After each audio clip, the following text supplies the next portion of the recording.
Vision point सिर्फ खबर ही नहीं, खबर की हकीकत भी। देखिए शेख इम्तियाज अहमद के साथ। मैं हूं शेख इम्तियाज अहमद। आप देख रहे हैं Imtiyaz Ahmad official vision point. Maharashtra में इलेक्शन कमीशन की जानिब से SIR करवाने की तैयारियां पूरे ज़ोर शोर से जारी है। तमाम डिस्ट्रिक्ट में BLO और इलेक्शन ऑफिसर्स को इसकी ट्रेनिंग दी जा रही है और किसी भी वक्त महाराष्ट्र में SIR का ऐलान हो सकता है। आवाम के जहन में SIR को लेकर बहुत सारे सवालात हैं, कुछ बेचैनी हैं, बिलखुसूस बर्थ सर्टिफिकेट को लेकर, डॉक्यूमेंट्स को लेकर, डॉक्यूमेंट्स जो कुछ भी मौजूद हैं उसके अंदर नामों की स्पेलिंग को लेकर, ये बहुत सारा एक जहनी दबाव में आवाम हैं। लेकिन सुप्रीम कोर्ट ने 2026 समझिए आप, इसके लिए इलेक्शन कमीशन को जो गाइडलाइन जारी की है वो आवाम की बेचैनी को बड़ी हद तक कम करती है और SIR के प्रोसेस को किसी हद तक आवाम के लिए आसान बनाती है।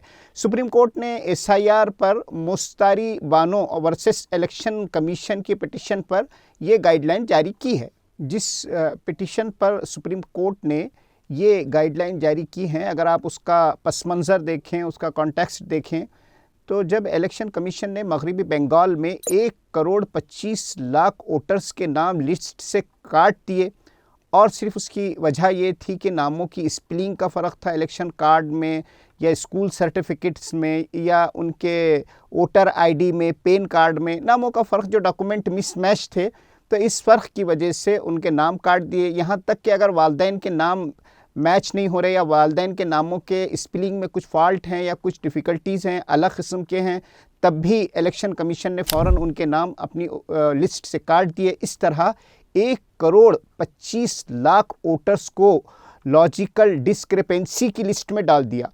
तो ये जो ख़ास एक टर्म्स इस्तेमाल किया है इलेक्शन कमीशन ने, लॉजिकल डिस्क्रिपेंसी, इसका मतलब ये है कि जो कुछ भी whatever document has been submitted, जो भी डॉक्यूमेंट्स दिए गए हैं वो काबिल कबूल नहीं हैं, वो मशकूक हैं, सस्पेक्टेड हैं और उसकी बुनियाद पर ये कबूल नहीं किए जा सकते। तो ये इस कॉन्टेक्स्ट में इलेक्शन कमीशन ने ये गाइडलाइन जारी की है। इलेक्शन कमीशन ने इस पर सुनवाई करते हुए ये कहा कि वोटर्स के इलेक्शन कार्ड, उसके आधार कार्ड, उसके पैन कार्ड, उसका स्कूल सर्टिफिकेट में अगर नामों की स्पेलिंग में कोई गलती है तो वोटर्स उसका ज़िम्मेदार नहीं। सुप्रीम कोर्ट ने अपने डायरेक्शन में कहा कि सिर्फ स्पेलिंग की गलती के सबब, उम्र के फ़र्क की, डेट ऑफ बर्थ में कोई अगर डेट में फ़र्क हैं तो उसे आप एक सस्पेक्टेड वोटर नहीं करार दे सकते। किसी वोटर के पेरेंट्स के नामों में गलती है, पेरेंट्स के नाम और वोटर के नाम नहीं मिलते, तब भी उसे एक सस्पेक्टेड वोटर आप नहीं करार दे सकते। सुप्रीम कोर्ट ने अपने डायरेक्शन में बहुत साफ कहा कि नामों में स्पेलिंग की गलती होने के सबब, आप ये कीजिए कि पॉइंट टू बी नोटेड, बहुत अहम पॉइंट है ये। सुप्रीम कोर्ट ने कहा कि अगर किसी जो भी व्हाटएवर डॉक्यूमेंट उसके पास हैं, चाहे वो पैन कार्ड है, चाहे आधार कार्ड है, चाहे स्कूल सर्टिफिकेट है या इलेक्शन ID है, तो ये तमाम डॉक्यूमेंट गवर्नमेंट के लीगल डॉक्यूमेंट्स है, ऑथेंटिक डॉक्यूमेंट्स है और इन डॉक्यूमेंट्स को सिर्फ किसी के पास से इसलिए रिफ्यूज़ नहीं किया जा सकता कि नामों की स्पेलिंग के अंदर कोई फॉल्ट है। अगर नामों की स्पेलिंग के अंदर कहीं पर कोई फॉल्ट है तो उसे करेक्ट किया जा सकता है, उसे करेक्ट करने का मौका दिया जाना चाहिए और इस बुनियाद पर उसे एक सस्पेक्टेड वोटर नहीं करार दिया जा सकता।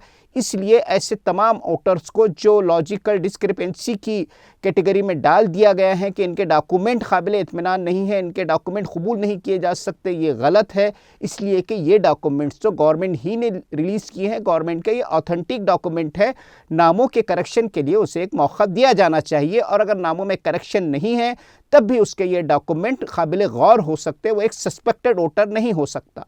अच्छा, दूसरा जो अहम डायरेक्शन दिया है इसके साथ, वो भी बहुत अहम, इसके साथ जो और एक डायरेक्शन है मैं समझता हूँ वो भी अहम है। सुप्रीम कोर्ट ने कहा है कि बर्थ सर्टिफिकेट को आप लाजमी तौर पर इस लिस्ट में ना रखें, मैंडेटरी ना करें, इसलिए कि अगर मैट्रिक का सर्टिफिकेट किसी शख्स के पास है, मतलब कोई शख्स 87 में पैदा हुआ हो, 1987 में, उससे पहले हुआ हो, उसके बाद पैदा हुआ हो, लेकिन उसके पास अगर पैदाइश का बर्थ सर्टिफिकेट ना हो तो उसके मैट्रिक के सर्टिफिकेट, स्कूल सर्टिफिकेट को काबिल कबूल करार दिया जाए, क्योंकि ये भी एक ऑथेंटिक डॉक्यूमेंट है। बर्थ सर्टिफिकेट को, अगर स्कूल सर्टिफिकेट है उसके पास, तो फिर बर्थ सर्टिफिकेट को मैंडेटरी करार ना दिया जाए। अच्छा, तीसरा इसके साथ जो अहम गाइडलाइन दिया है बर्थ सर्टिफिकेट के अलावा, आप देखिए कि बर्थ सर्टिफिकेट के डायरेक्शन को भी हम बहुत अहम इसलिए समझते हैं कि गुज़िश्ता साल भर से जो SIR मुख्तलिफ स्टेट में हो रहा है, वहाँ आपने देखा होगा कि बर्थ सर्टिफिकेट सर फहरिस्त टॉप लिस्ट में इलेक्शन कमीशन की तरफ से जारी किया जा रहा था।